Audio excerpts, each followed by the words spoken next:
Welcome back to Unlocking Our Code podcast. This episode is being recorded right in the middle of something real. Not something that we've already processed, not something that is neatly tied up with clarity just yet, something we're still feeling, something we're still sitting with, and something we're still unpacking. And it has everything to do with family dynamics. Hi, Lou. How are you? Hi, I'm doing good. How are you doing? Good. I'm ready for this therapy session. Right? It's what it feels like these episodes are. I know. Yeah, no, for sure. And this one is very I feel like it's very raw, and like you said, like it's something that we are mutually going through right now at the moment. And it has to do with family dynamics. It has to do with our family, with kind of like coming to that realization of like who we are, who they are. Yeah, I don't think we ever really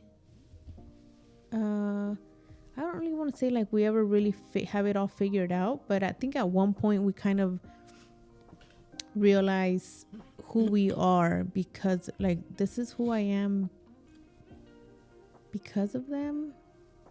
And then I don't know, it's like learning to accept everybody for who they are, but at the same time learning to protect ourselves through it all, right? Yeah, I definitely see it as a journey of living with our heart open, right? Regardless of what we're facing.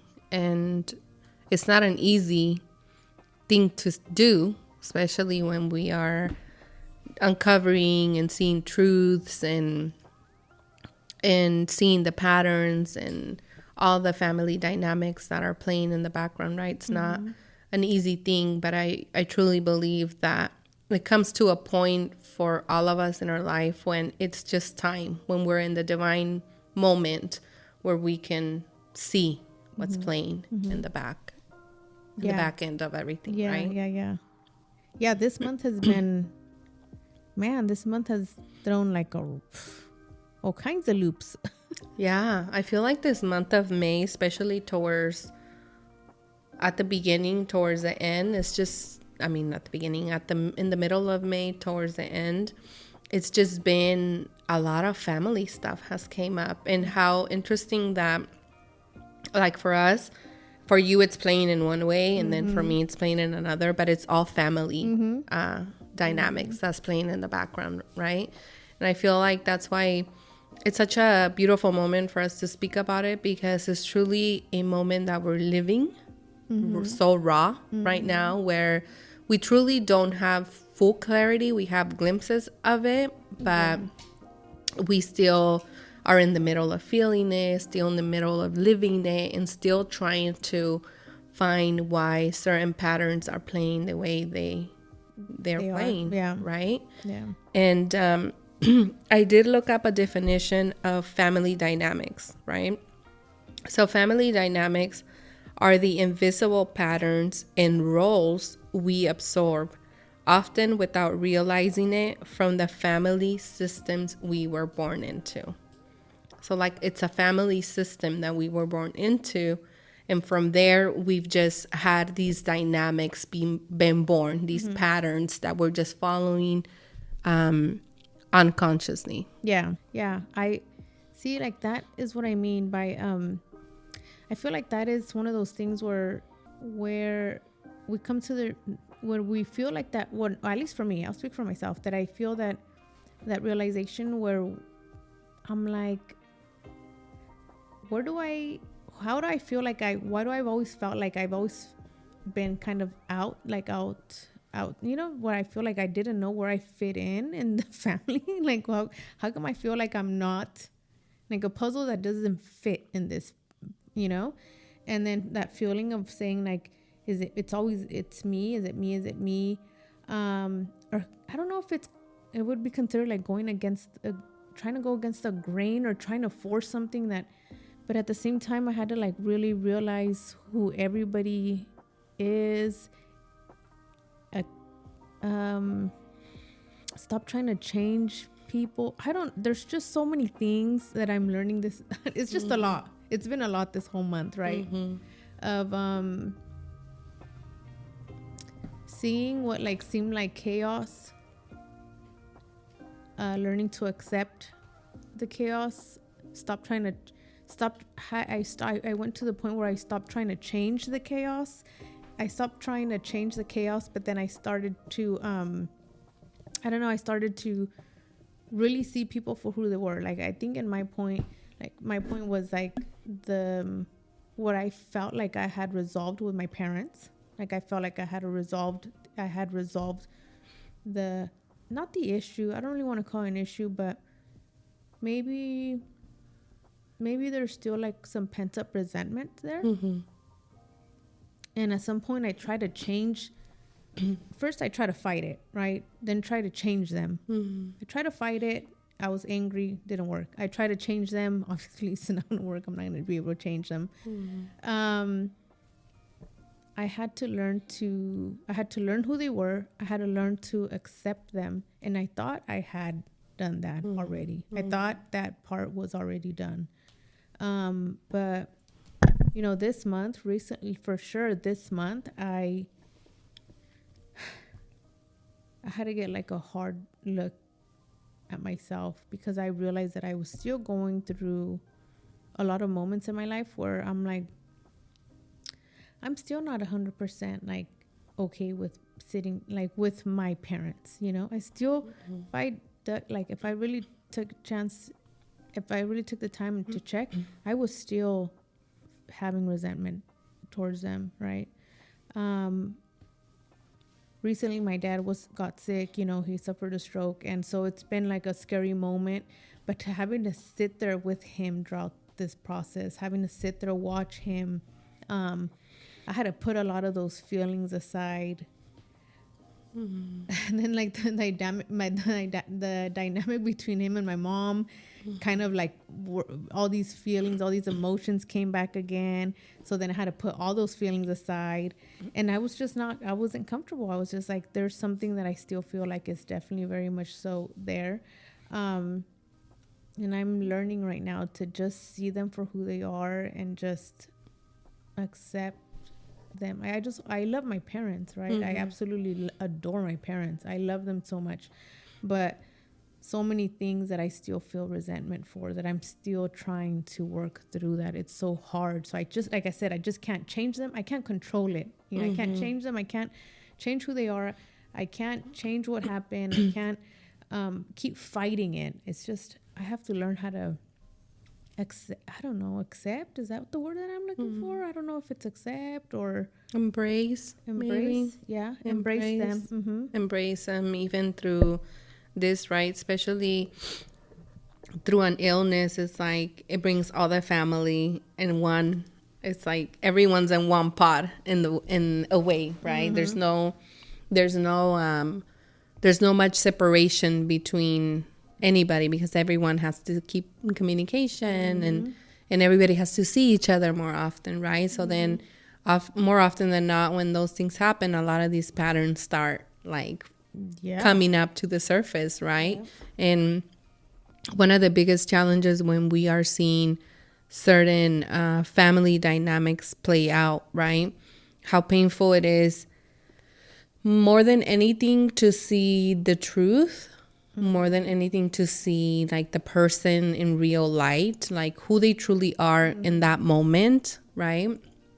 And then still choose to love them regardless. I feel like that has also played a lot in my own like situation that I'm living, is like, okay, this is the information that's in front of you. This is the pattern that's playing. Are you still going to choose to love the person, or are you going to deal with this like you've dealt with it in the past, which is with resentment and anger, and then just holding on to that, to those energies, right? And like I was telling you earlier, I noticed that I didn't want to do that anymore. That yes, I was facing a difficult moment, but I didn't want to harvest those emotions in my heart, because if I did harvest anger, resentment, or all those negative emotions towards the individuals that I'm dealing with, then in return, the one that was going to suffer from having a closed heart would be me, right? And that's usually a lot of what we don't see, that in the process of us carrying like negative emotions in our heart, then we are the ones that are being sacrificed in the middle of that. And it is. That's exactly what I was feeling, like the heavy, like, why am I feeling so heavy? Because yeah, we're sitting with each other, we're seeing each other, we're seeing, I guess I'm in that, if I don't need to be around a certain person, I won't come around a certain person. I don't need to see you every day, I won't have to see you every day. That's just the way it is. I'm just going to make sure that, I keep my distance and my peace and stuff. So having to be every day with around them these days has been like triggering. Like I needed to like step back and just go. And again, I love them to death. It's just I can't change who they are, right? I can't change who they are, how they were raised, what they believe in, how they act, how, just any of that. But before, I was able to just be like, all right, I saw you, I love you, spend some time with you, I'm out, And these days were like, I can't do that, So I had to sit there and just deal, and I was like feeling heavy, and I was like, oh my God, I just wanted to run away. But those are the things that I'm still, and it took some time, and it's actually helping me, I think, to see my mom through with like see her differently. I guess that would be the to embrace who she is and have more, I don't know if I would say empathy, but maybe empathy for what she's had to deal with, instead of seeing her as a weak person, because she allowed herself to endure what she had to endure, right? So instead of seeing that, instead of seeing her as that, because that comes with like, I think, not really embracing her as a whole person, as, seeing from her childhood to like all that, I'm now seeing her and it's helping me be more at peace, that I can be like, okay, I can see where you're coming from, and she has every right to feel how she feels. And same with my dad. I can't change that man either, but I'm looking at him and I'm just like, all right, I see you. Like I see who you are, and these days have been, I guess, definitely a blessing, because luckily my dad is recovering from all that, and things could have been way worse, and I would never have had the chance to see what I'm seeing now. I would never have, if things would have been different. So I'm very thankful for that, but I can't tell you that I'm 100% like where I can say like, oh yeah, I'm all good now, everything's perfect.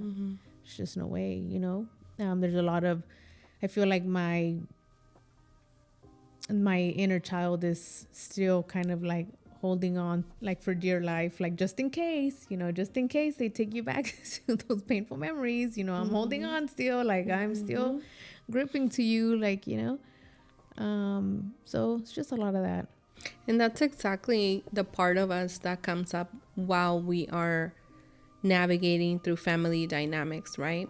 It's our inner child who comes out in that moment, or a younger version of us that wants to speak up, or that becomes afraid because of what it's seen in front of us, right? So that's what I noticed, like as I was dealing with my own patterns that I dealt with in the last couple of days, is like, okay, who's really like wanting to speak is this younger version of me that before, when I was young, didn't have a chance to speak up, that she didn't have a voice in that moment, or maybe she was afraid, or maybe for the sake of everyone, she just didn't want to speak up in that moment. And what I noticed is that the reason why I wasn't speaking up my truth or on regarding this situation is because, one, I was trying to maintain the peace in the family, right? Maintain peace. I was also protecting my family members' feelings as well, and just keeping my inner child like, don't speak up. Don't speak up, because if you do, then you're going to disrupt everything. People are going to think you're dramatic, you're crazy, all these things, right? So because of that, I wasn't willing to speak up, but I had not seen that I was in that pattern. I had not seen that I was very much in that pattern with my family member, right? And seeing that pattern, how it was playing, it was just very, very painful, first of all, to see it. And one of the ways that I was able to see it, if actually was the way that it cracked everything open for me, was when this family member touched my daughter. Meaning like, okay, this pattern is now touching my child. When I seen that the pattern no longer wanted me, now it wanted my daughter, that's when everything ignited. Everything just broke open in that moment, right? And me seeing that, okay, if you don't speak up, you don't say your truth, you don't set the boundaries that you need to set, this pattern is now after your child. And are you willing to sacrifice your child just so that you can keep, quote unquote, the peace on the family, right? And when I asked myself that question, it was no, absolutely not. I'm not willing to stay quiet not one more day and sacrifice. Now I'm not sacrificing me. Now this pattern wants my child, right? So that's what ignited me actually looking at the information, because first it was just information, right?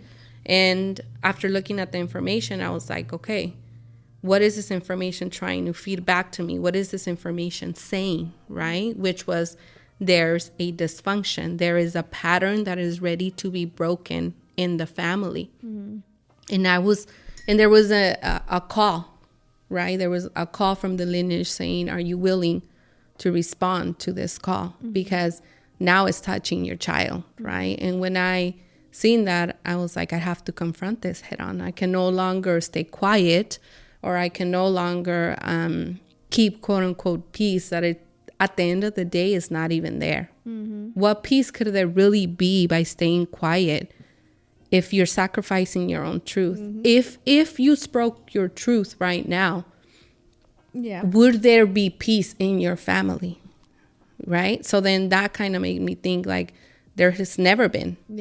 There's never been any peace, because I've been holding on to this truth just so that I don't disrupt the fake peace, right? So you don't disrupt the chaos.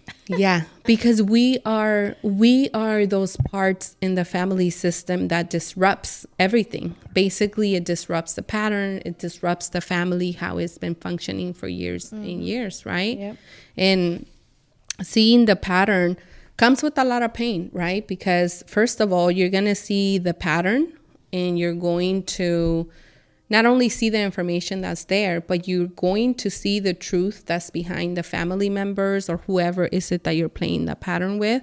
You're going to see them in raw, in like who they truly are, what they truly feel, and what they truly stand for, right? And for me, it was more like I was seeking validation from my own parents. I was still seeking validation from them. I was still wanting to be heard. The main thing was I was waiting to be chosen by them for some reason. An inner child part of me was still waiting to be chosen by my mom for some reason, right? And within this disruption of the pattern, I was able to see that, oh my God, like this part of me is still waiting to be chosen by my mom. how could that be? How could I still be standing here in front of her, and this part of me still be waiting for that? Like, I'm an adult. How could that be, right? But these parts go that deep. Yeah. It could either be, with your mother, your father, whoever it is, but Yeah. seeing that part of me was still there waiting to be chosen, and that the person was not willing to do it. It was like reopening the wound all over again, right? It's just like it opened everything up for me in that moment. But in that moment that it opened up, it gave me the chance to see everything, right? To see everything. And it said that when we begin to wake up to these patterns, we often feel grief, because we start to see how much of our authentic self was shaped, silenced, or sacrificed. But that grief that we feel is sacred. It means we're breaking like the illusion, right? Mm-hmm. It also, and from there, we can just create something different, not just for ourselves, but for future generations. So like, yes, seeing the truth it's like breaking your own heart. You're going to shatter your own heart to see the truth, to see the family dynamics that you've been under, so that you can finally like just bring peace to yourself and hopefully to the generation, right? Do you think it seeing the truth is painful, like seeing people for who they truly are, and just accepting, not meaning like accepting the pain that they're causing you and letting continue it's like, I think we mentioned it earlier, right? Where it's like, it's not like, oh, you're going to keep going to these family members who keep hurting you, and then you're just accepting it. Like, well, it's who they are, And I said it earlier, like a visual would be like, you keep going to them and they, you're just like, oh, I keep getting my bones broken every time I go, or, they make me bleed, and they make you, they hurt and everything, but it's who they are. I'm just going to accept who they are. And it's just who they are. They love me. It's who they are. No, it means you don't allow that to continue anymore. But now you know who they are. Like, you see them fully in the light for who they are, and you say, it's okay. I guess I can accept that, or I can accept them. Not accept them, but just embrace them, right? I am going to embrace them. I love them.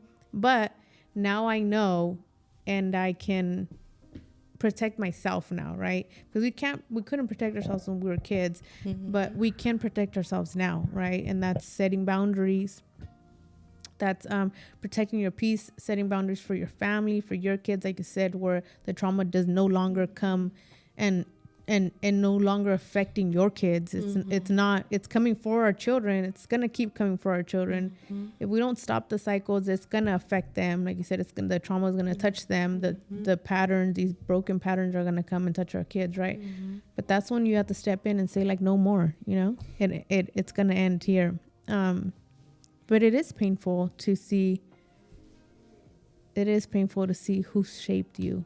Yeah. It's so painful to see like you see yourself and be like, all of these like all of these painful patterns shaped me. It created me,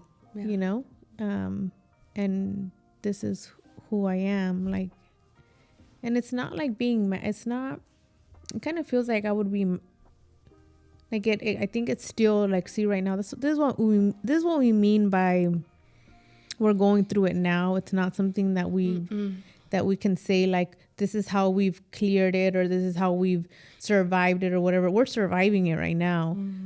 But we're definitely not on the other end of it. We're just going through it. So it's really raw feelings. And even just talking about it right now, it feels like some part of me still has like that. For me right now, the feelings that come up is just like, I still feel anger. Like, these are the people that are supposed to protect you. They're supposed to fight for you. Like when you say there's that child in you that still wants your mom to choose you. But she, not only you want her to choose you, you want her to protect you. You know what I mean? You want her to protect you still. Like, protect me. I'm your kid. Do you not see? Like, I'm your child. Like, how do you not choose me? And by choosing me, you're protecting me, right? How are you not seeing that still? And it's painful to go through that and to see that, and to be able to look at your mom and be able to hug her and embrace her and say, okay, I love you. I'll see you tomorrow. And go home with that pain, realizing, yeah, you know, she's my mom. She still wasn't able to give me that. But now we have to figure out how to give ourselves that, you know? That's the painful part. And that's the part that I still feel very much that, you know, like I had to, I feel like now I can have more conversations with my parents regarding how I feel. Do I get the answers that I want from them?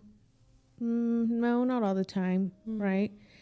And sometimes I leave feeling better because I said what I had to say, and I'm not telling them off. I'm not going off on them or anything. I'm just giving them, like, I'm just letting my my little 7-year-old, 11-year-old, 13, 15, 17-year-old speak and say what she needed to say.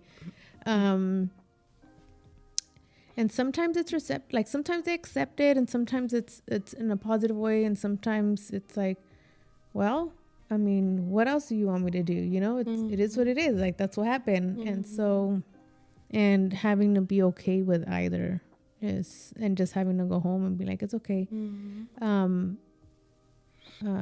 know, I love my parents again. And, but yeah, those wounds are still very much there. Yeah.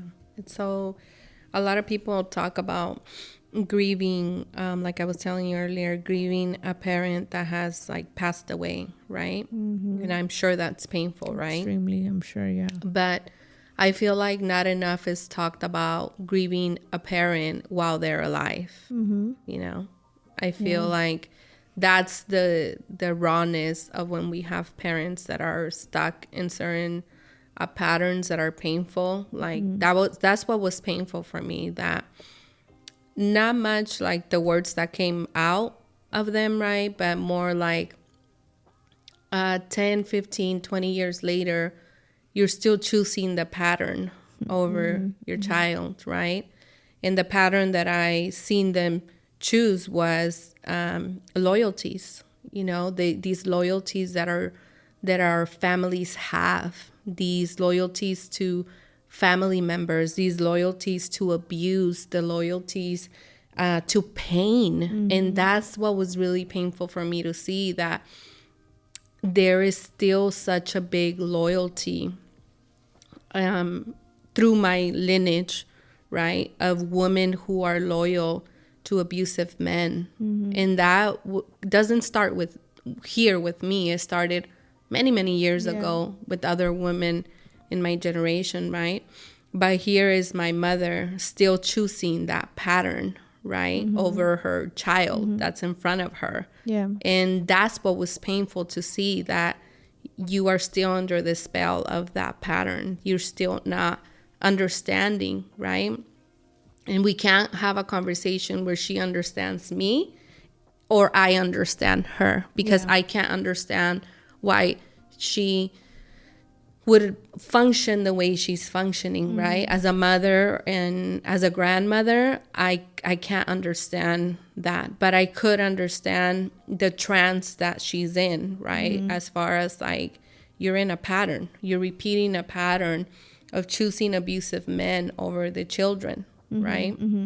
Which is something my grandmother did, most likely my great-grandmother. That's been passed down the lineage for years and years. And now it's playing directly in my life, right? Where my mother is continuing to choose a male, an abusive male, over her own child. So it was more like, remove myself from this and just see the pattern, right? See the pattern that is truly playing behind this, right? It's a pattern. And who was called to begin the breaking, the crumbling of the pattern was me. And I was there to answer the call, but answering the call is just pure grief. It's just grief, because in seeing the pattern, I also seen that I now had an opportunity to choose my own children and give all those children from my lineage that didn't have a voice, right? They never got chosen either. The children that were, my uncles, my aunts, my cousins, all those people from previous generations, they weren't chosen either. They also suffered tremendously, right? And here I was given an opportunity to break that. Are you going to choose? I was being asked, are you going to choose your daughter over dysfunction? In that moment, I was in a crossroad, right? And when I seen that, it's exactly what I voiced. I know that you, as a mom, couldn't choose me, but now I will choose my daughter. I choose my daughter, my granddaughter, and then the breakage, the rupture happens in the lineage because somebody finally spoke up. Somebody finally chose the children. And within that, the whole lineage will feel it, right? All those children, the ones that are alive and the ones that are dead, that were now chosen by their mothers because they stayed in dysfunction. And that was really tough to face as well. Yeah, because you're seeing it for what it really is, and what so many people refuse to see for what it really is. This is a perfect, I guess from like our previous episode of the cycle breakers, this is like a perfect piggyback on that one. You're finally seeing it for what it really is, which is dysfunction, which is trauma, which is hurt, which is pain, which is not acceptable, which means it does not need to continue. It needs to stop. We're not going to just turn a blind eye and sweep it under the rug and keep going and keep doing this to our kids. It's going to stop with me. But what does that mean? It means that I'm going to carry the pain that nobody else wanted to carry, that everybody else just ignored to not feel it, right? Just act like it's not there. And then let all these other emotions kick in and cover it up.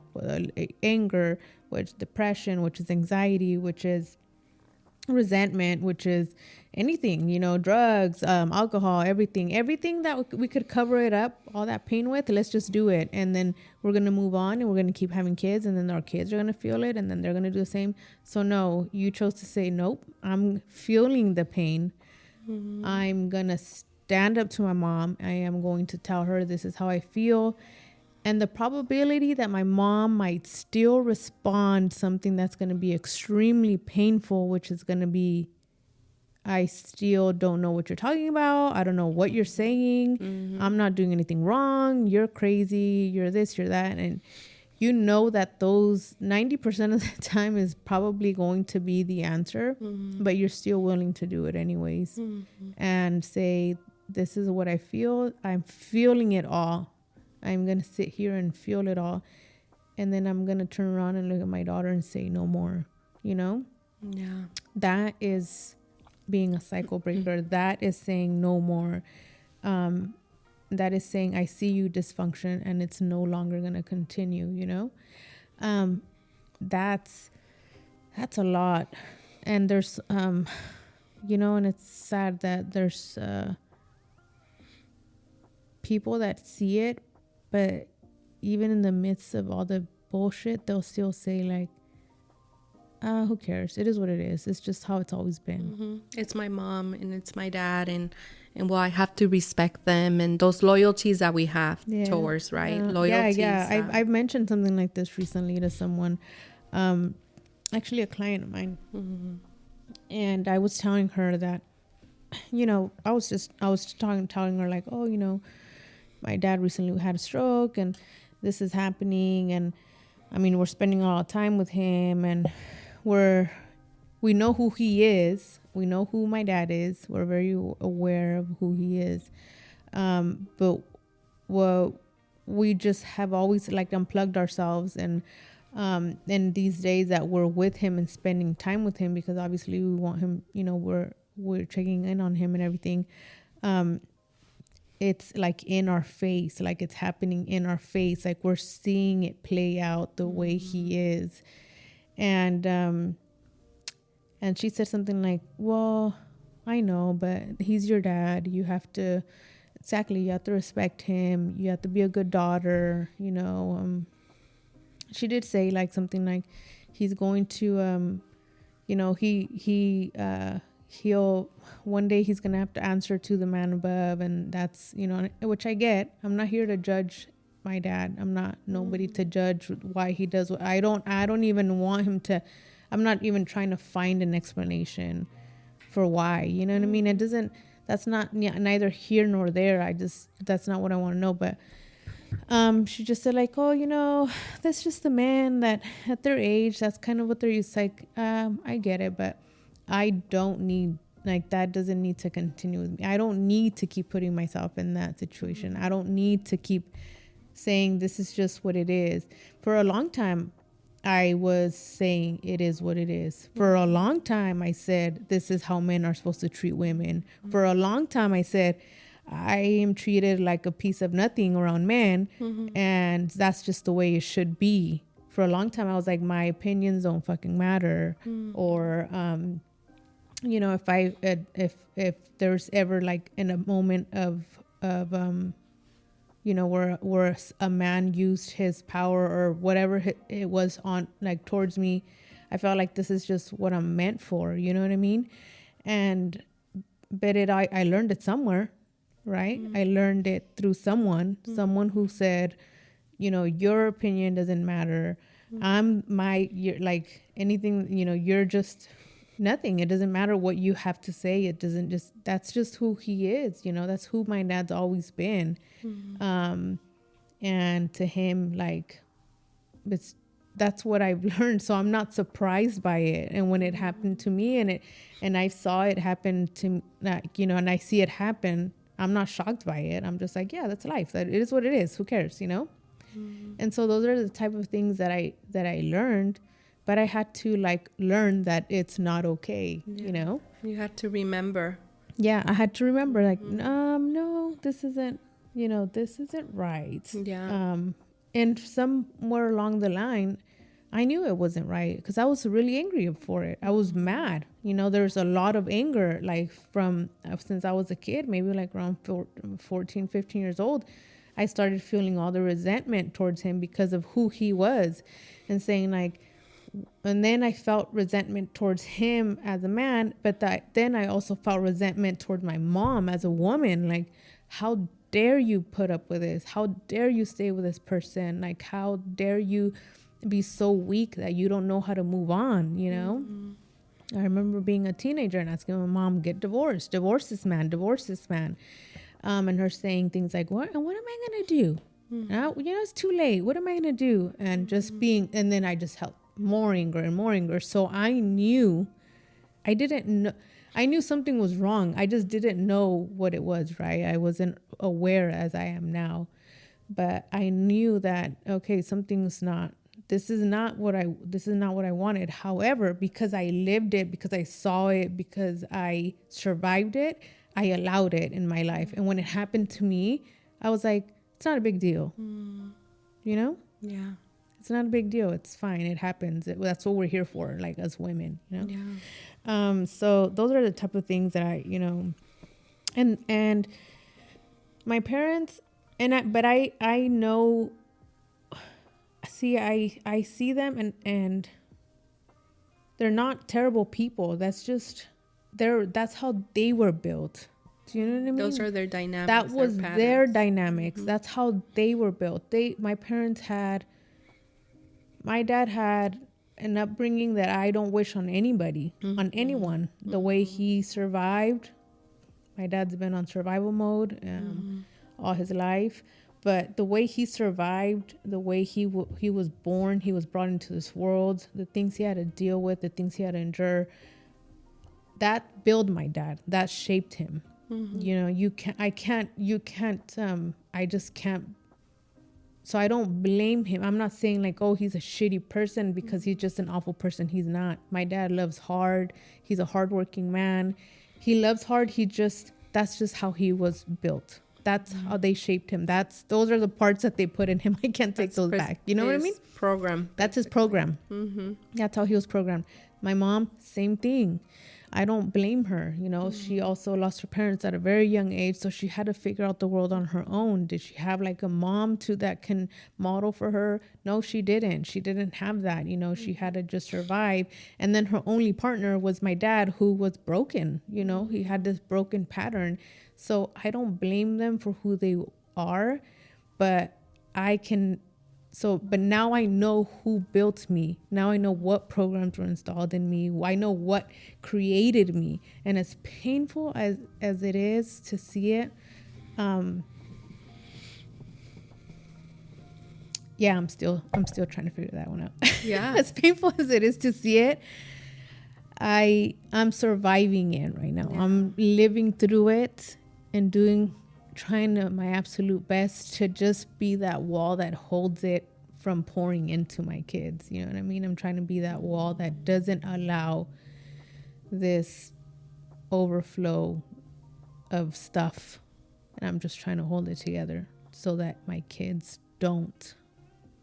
So it just doesn't pour into them, you know? Yeah. And that's our fuel, right? That's actually what ignites us from doing the work, right? And I feel like we're in a moment right now. At least I'm in a moment right now where, okay, I've gone through the motions of like, this is who they are, embracing who they are, embracing their story, embracing all of that, mm-hmm. right? And now I'm in a place where I'm like, I get it, I understand your story, and I don't blame you for it. But I also am not going to continue mm-hmm. to allow this to continue to be like touching me mm-hmm. or touching the children, right? And that's why I felt like a lot of my lineage came from women that just stayed silent too long, who thought that silence was going to keep the peace. Yeah. But that's only feeding that monster that's there. Mm-hmm. Your silence of your own truth feeds the energy that's there, right? Yeah. I learned that my lineage came from that, mm-hmm. like women that chose to be silent, to keep their truth to themselves, because if they spoke up, then they'll break the peace that mm-hmm. truly was never even there, but that that is holding the whole thing mm-hmm. together, right? And I also learned that I was very much in that pattern with my own mother, you know, maybe not with my partner, but I was living it with my mother. And that was really painful to see that I was protecting my mother more than my own self. Yeah. I had been betraying my own self, betraying my own truth, betraying my inner child, like all of it, abandoning me. What really, really hurt me through this process in seeing how much I've abandoned myself just to keep this dysfunctional pattern going on with my own mother, mm-hmm. just to keep a quote unquote peace that's never really been there, mm-hmm. right? And so I seen how the lineage of the women in my family is just staying silent. Don't say really things that are gonna disrupt anything. Very loyal to pain. The women in my lineage were very loyal to pain, loyal to abusive relationships, energetically, just so much loyalty to men, regardless mm-hmm. of what they do. Mm-hmm. Right? That's the pattern that I seen. Another one that I seen is like family over everything. I cannot stand that saying. There's a lot of people that use that, and that is one of the sayings that just my blood just rises. Mm-hmm. Family over you. Mm-hmm. Right? You know what I mean? That's mm-hmm. really what you're saying. Mm-hmm. I will put all my family ahead of me mm-hmm. and abandon me mm-hmm. with that saying. That's what we truly say when we say family over everything. Family is everything. You know what I mean? Yeah. And in that process, abandon me. Me, I don't even know where I'm at. I'm not even nowhere in the map of taking care of myself, but I'll take care of everyone else, right? Yeah. And that was a dynamic that I had too, just a giver, giving at the price of abandoning my own self, right? So seeing those family dynamics in my family and how many women have suffered from this, how many children, more than anything, what really was heavy on me is how many children I've seen not in my own direct family suffer because of these patterns. It just really ignited something in me that was like, enough, like, what am I doing? What am I reflecting on the pattern that I was in, and reflecting that if I didn't speak my truth and I didn't put the boundary that was, you seeing a pattern and not setting a boundary, it's like it's like you didn't do anything. Because then at that moment, it's like anybody can throw a punch at you anytime they want and you'll just take it, right? Especially if you're someone that the family sees as a fixer or as the one that just takes hard things and she could get through hard things easily, right? That means when a family member tells you that, oh, she doesn't need anyone. It's you, right? Like I had a family member tell me the other day, like, well, it's you. Like, it's Stevie. Like, you're good. Like, what could you need? He told me that straight in the eye, saying, because we were talking about certain situations, and he said, well, it's you. Like, you've always got it. You've always, like, you just know what to do, right? So in that moment, is what is really telling me is that this is how people perceive me. People perceive me as a strong one, as someone that could just go through life like on her own. But then it's also like, how have I allowed that myself, you know? So it's like, just looking at all the dynamics, all those loyalties that we have, even to the people that are the closest to us. Sometimes we think that the people that are closest to us, that they would do anything for us, like how we would, right? People that love from their heart and are natural givers and sensitive people, we love very deeply. And not everybody's like that, right? Not everyone is ready to return that back to you. And when you have to see the truth that you're the one pouring, but no one's pouring back to you, that is just, it is so painful to see that. And that's what I seen in that pattern, that I was pouring so much into that. I had even built a temple around her. No one touched her. No one talked bad about her. No, like I literally had her in a pedestal. But in the process of that, I had buried my own self and sacrificed my own self just to keep protecting a person over my own self. And that was really painful to see. You know, it kind of brought up a lot of the dynamics that I was still in, you know, how I was abandoning myself. And also all those patterns that the women in my lineage have been on. And I think we're in a time right now where, I don't know, where it's just time for us to really, really look at the information, speak up, rise, choose you. That's where I was at. I was in the moment of like, it is time for you to choose yourself. Yep. I was waiting for other people to choose me, but I had to choose me. Yep. I hadn't chosen me. I was choosing the pattern. Yep. I was choosing the dysfunction over myself. And in this moment, I had the opportunity to choose myself. But the process is painful. It's like literally you're dying. It's death. You feel like you're dying. You feel like you're grieving. You feel like you've lost a big part of you. And you lost a big part of you because you cannot get that time back that you lost of abandoning yourself, right? You can only call that fragment back to yourself in that moment. But all those years where you abandon yourself, it's gone, right? Yeah. Yeah, no, I definitely do see how that is like grieving like you mentioned, like grieving like in our point, like grieving your is it like is it grieving or not grieving the acceptance, or just like coming to terms with it all and saying like, man, it does feel like grieving. It does feel like you're,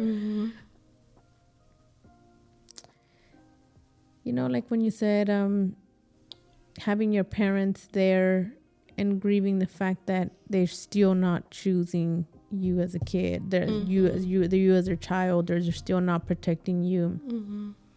That is a form of, that pain is a form of grieving when you come to the acceptance part of it, Yeah, it was more like I'm grieving the death of a reality that was not real. Yeah, that's what I felt. I'm grieving that, and I'm also grieving the parts of myself that I abandoned in the process. And I am grieving the mother and father figures that I thought maybe in my head who they were somehow. The expectations. Those are the expectations of what we've been reaching for every single day or every single year, reaching for, because in our head this is the expectations. Maybe this is a year, maybe this is a day, maybe this will be the time that that my expectations are finally gonna be met, right? And then you realize it's not, and then you come to the realization and you come to terms and say, it's okay, I'm gonna let that go now. So that part of grieving, but it's still, again, it's one of those things where you just have to sit there and cry it out sometimes. I feel like this month there was a lot of tears shed. Because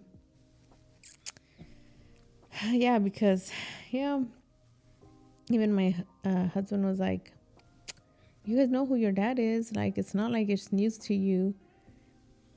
And only I know, you know what I mean? Only I understand I know what I'm emotionally going through. Yeah, I do know who my dad is.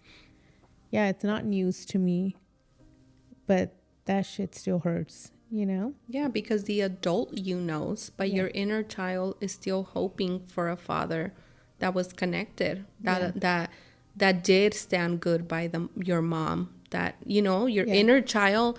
It's like you're not going to tell a 5-year-old, well, you know who your dad is. You know what I mean? You're not going to tell that to the 5-year-old, right? Yeah. It's like you're not speaking to you're speaking to the inner child. That's who feels the pain. Yeah. That's who's like in deep sorrow, in deep like just pain, like just extreme. I can't explain it in any other ways other than an excruciating pain. It's a level of pain that you cannot compare to anything else when it comes to grieving your family, grieving your father, grieving your mother, your siblings, whoever you're grieving, right?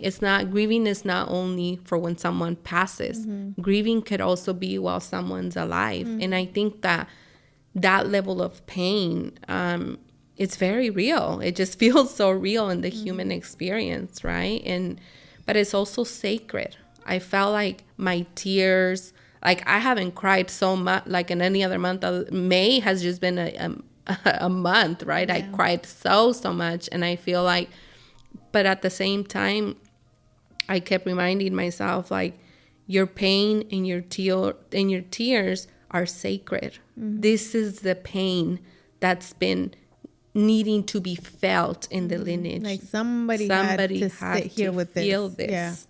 And like just go and like just jump into the fire, jump into it, and then feel the burn, and then burn down to the ashes, and then I'm in the ashes right now. I haven't rised yet. I know. I just got burned, and I'm in the ashes. Yeah, that's in the process. The I'm in. Process that we are both in. In the feeling, and like I said, well, that's what we're in. We're feeling it. We're feeling the we're realizing, and finally, at least we're realizing what or waking up to the family dynamics, what it is, how it was built, what parts were put into it, who was put into it, like what, how we were built, who built us, out of with what parts did they built us with, and seeing all of that, it's definitely a realization that not a lot of people will probably go through, but anyone listening that is going through something like that, and if you guys have already cleared your way, if you guys have already risen from the ashes, please send us a message, give us some tips, let us know what has been helpful, what has helped, what, how we can, go about it. But I feel like for TV and I, our lives have been very similar when it comes to everything. Since we've met each other, we've always had extreme similarities in our families, and the way we grew up, the way just things have always been for us. So it's almost like we just definitely mirror each other, and what, not the same things, but definitely when it comes to having these family dysfunctions or dynamics, we'll call them, it's just kind of we're definitely going through it together, and just something that we just wanted to feel like we wanted to share. We never claim to be perfect. We never say we have it figured out. We are never done healing. We're never done learning. We're never done with the self-awareness. It's an ongoing thing. We never say we're going to be perfect either. We're not ever going to reach that. I don't even know what that looks like. I don't even know what that means, but self-awareness has definitely been a gift for us.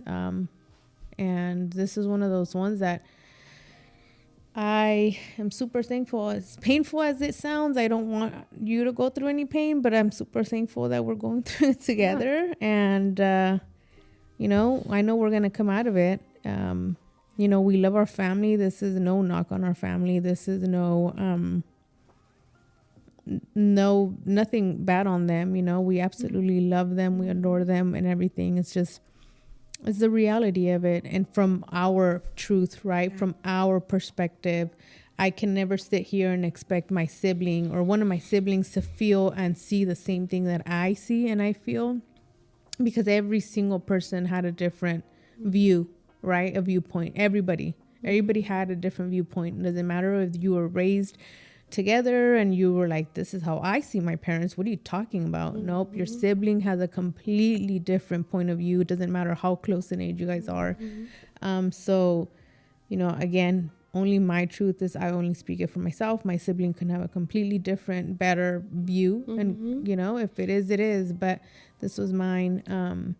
Again, I love my parents to death. I'm super thankful my dad is recovering. But, this is what I'm currently going through. This is what I'm currently experiencing. And I'm just super thankful that we're just together in it. Yeah, for sure. I feel like a journey, being able to talk about like what we're going through together, it's extremely helpful. If it makes you feel like you're not alone in it. There's other people like that could relate to certain things. You know what I mean? So that's been extremely helpful. And yeah, like Lou said, like this is our truth. This comes directly from a place of our own truth, of what we're currently navigating. And this is also like kind of like a reminder to the listeners, to ask those difficult questions like, what am I currently sacrificing to keep, quote unquote, peace with family members? What part of me have I abandoned just so that I protect family over everything? What pieces of me are waiting to be reclaimed? How am I betraying myself in this moment? I think that it's truly an opportunity to see the roles that we're playing in our own family dynamics, how they're touching us, and then the potential that pattern has to pass on to your children or to your children's children, right? Because for me, it was like the pattern came after me starting like at 20 years old, right? Now I'm 37. At 37, it's replaying, and now it doesn't want me, it wants my daughter. And then if I didn't stop it, then and my daughter didn't stop it, then it's gonna want my granddaughter eventually, right? So it's just like it's just a cycle that keeps on going, and it's why it's so important that we ask ourselves these questions, that we're so like honest with ourselves. And I know it's not easy, because a lot of the truths that need to be spoken are truly about the people that are the closest to you, the people that you probably thought they should have protected you, they should choose you, they should love you. You should be their most important thing, because that's how we view our own children or whatever, right? But no, not everybody thinks like you. Everyone has their own patterns they're in, and it's difficult. It's difficult to come to a place where you are willing to face it, and you're willing to see the truth behind. You're willing to see the people, the villains, the story, the characters, and then just face it on, right?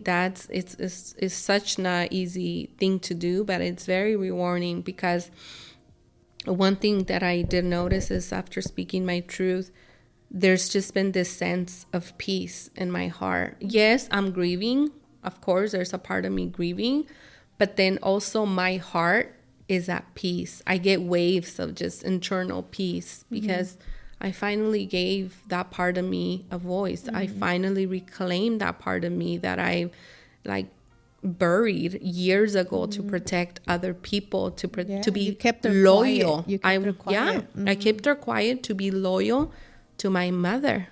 I kept her quiet. I stand there. Quiet and uncomfortable. Yeah. You know? Yeah. And carrying all that. Carrying just all that energetic weight, because your body starts carrying the weight. You'll start carrying like everything. Disease will begin. Like it's just how it starts playing. So a part of me this week, it feels better. I feel more peace. I feel like, okay, I'm not fully right, like I haven't risen out of it yet, but just the crumbling part, I'm grateful for in this moment. I'm grateful that I'm in the ashes, because I know there's only one way up, and it's to rise after that, right? And I just, hopefully the rising is as beautiful as the whole process was, right? So yeah, we're just here to remind all of our listeners that it's okay to be that person that disrupts the illusion in the family, the quote unquote peace that we think it's there, but it's not. It's okay to stand up, to have boundaries, to use your voice, to break the patterns that you see in your lineage, whether you're a woman or a man, right?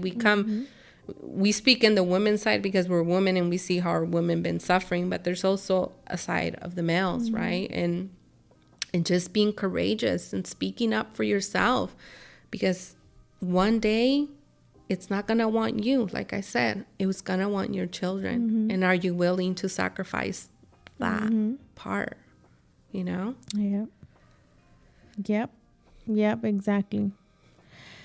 But with that, if anyone has any comments, questions, messages, we definitely love the feedback.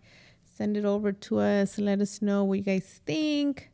Give us your thoughts on this episode or any other episode. We love it. Follow us on Unlocking Our Code podcast on Instagram.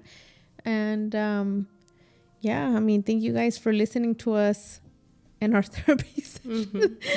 And our our venting therapy session. And hopefully somebody and anyone can relate, or if you know somebody that can relate, send them the podcast, have them listen. And but thank you guys for staying on for this long. Yes, definitely. And we'll see you guys on the next one. Yep. Bye. Bye.